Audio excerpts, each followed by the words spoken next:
আপনি যদি রাতারাতি ধনী হতে চান, মাত্র 3 দিনের মধ্যে রিজিক চান, ধন সম্পদ বৃদ্ধি করতে চান, বড়লোক হতে চান, তাহলে আল্লাহ পাক রব্বুল আলামিনের এই 3টি গুণবাচক সিফাতি নামের আমল শুধুমাত্র 11 বার করে পাঠ করুন।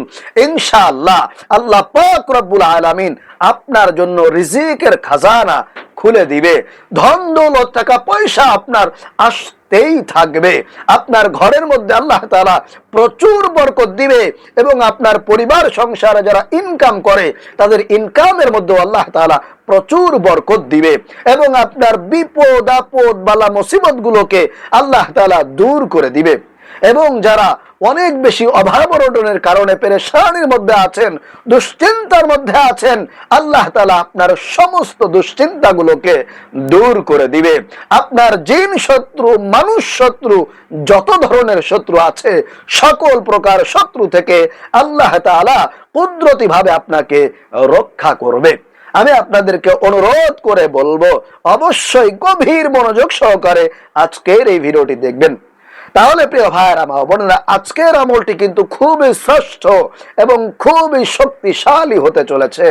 এই পর্যন্ত যারাই এই আমলটি করেছে আল্লাহ তাআলা তাদের প্রত্যেককে রিজিকের ব্যবস্থা করে দিয়েছেন, অভাব অনটন গুলো আল্লাহ তাআলা দূর করে দিয়েছেন। আল্লাহু আকবার। আল্লাহ হলেন রাজ্জাক, রিজিক দাতা। আপনাকে অবশ্যই রিজিক দিবেন যদি সঠিক নিয়মে মনোযোগ সহকারে আজকের এই আমলটি সুন্দরভাবে করতে পারেন। আমলেই তো মুক্তি। নবীজি বলেছেন আমল করলে মন প্রশান্ত হয়।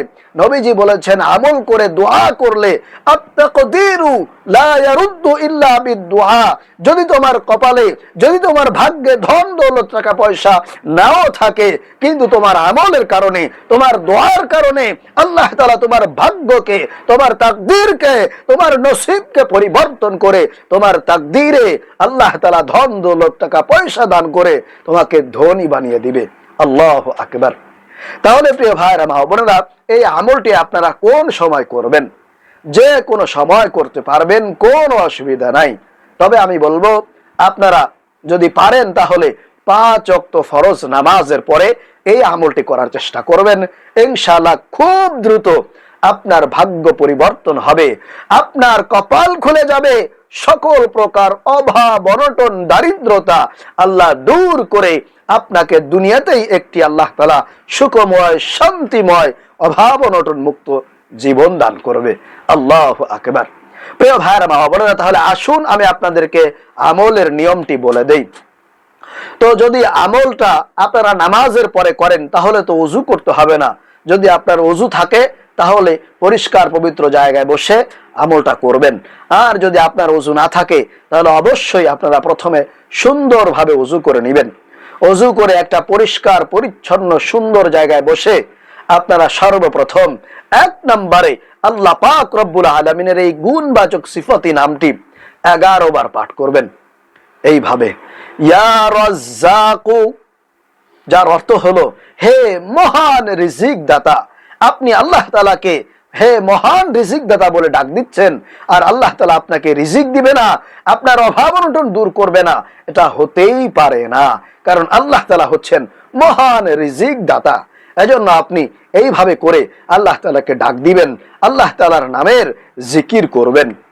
ইয়া রাজ্জাকু, ইয়া রাজ্জাকু, ইয়া রাজ্জাকু, ইয়া রাজ্জাকু, ইয়া রাজ্জাকু। এই নামের অর্থ হলো হে মহান রিজিক দাতা।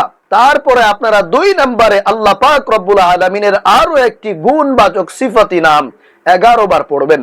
সেই নামটি হলো ইয়া বাসিতু, যার অর্থ হলো হে রিজিক প্রশস্তকারী।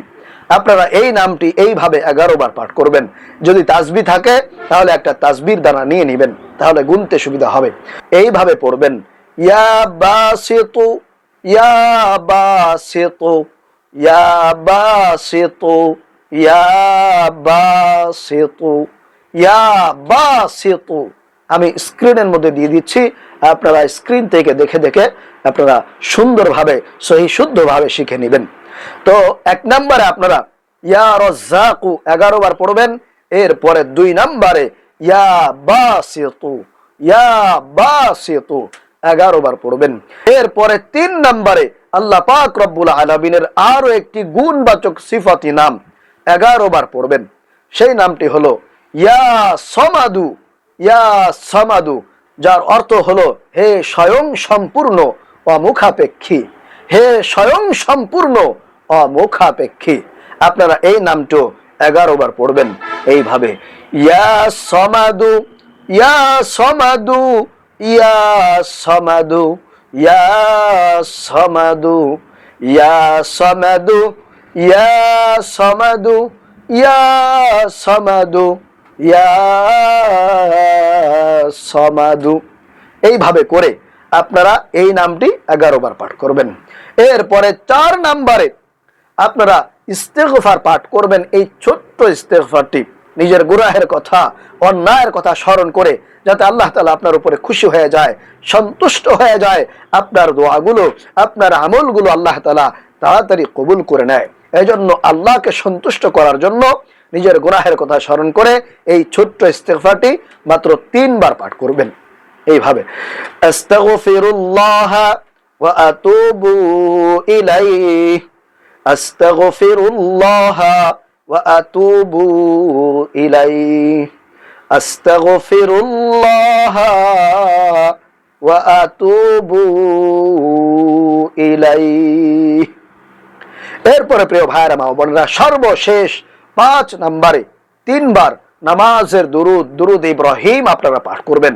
আল্লাহর নবীকে খুশি করার জন্য, আল্লাহর নবীর শাফায়াত পাওয়ার জন্য আপনারা নামাজের দুরুদ, দুরুদ ইব্রাহিম, নবীর মহব্বত নিয়ে, নবীর ভালোবাসা অন্তরে উপস্থিত রেখে আপনারা পাঠ করবেন। ইনশাআল্লাহ খুব দ্রুত আপনার আমলটা আল্লাহর দরবারে কবুল হয়ে যাবে।